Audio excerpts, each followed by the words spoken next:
अस्सलाम वालेकुम जी, उम्मीद है आप सब लोग खैरियत से होंगे।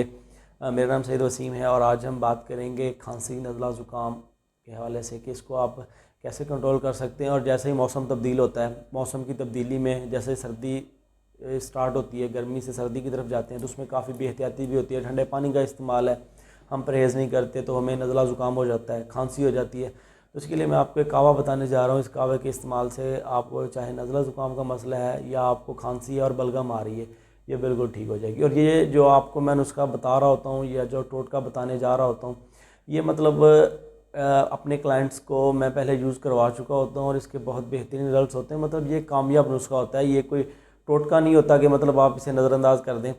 तो इसके लिए आपने करना ये है कि आपने अगर आपको फ़्रेश पुदीने के पत्ते मिल जाएँ तो वो सबसे ज़बरदस्त है। 10 ग्राम आपने वो लेने हैं।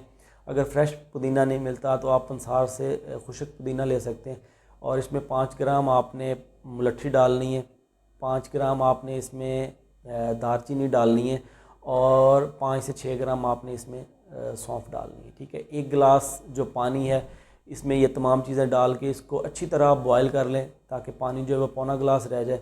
और इसके बाद इसमें जब आपने इसको कप में डाल लेना है। कप में डालने के बाद आपने इसमें 1 चम्मच जो है शहद वो डालना है। और शुगर के तौर पे बेहतर ये है कि आप शक्कर का इस्तेमाल करें या गुड़ का इस्तेमाल करें। अगर नहीं अवेलेबल तो फिर आप इसमें चीनी भी इस्तेमाल कर सकते हैं। ये कावा आप बच्चों को भी पिला सकते हैं, बड़े भी पी सकते हैं और कम से कम दिन में ये 2 बार आप इस्तेमाल करें, आपका नज़ला ज़ुकाम बिल्कुल ठीक हो जाएगा। और अगर खांसी आपको हो रही है, खांसी बहुत ज़्यादा और बलगम जमी हुई है आपके सीने पे, तो वो भी इंशाल्लाह इससे बाहर आ जाएगी। अगर आपको ये नुस्खा अच्छा लगे, इसे दोस्तों में शेयर करें ताकि दूसरों का फ़ायदा हो सके।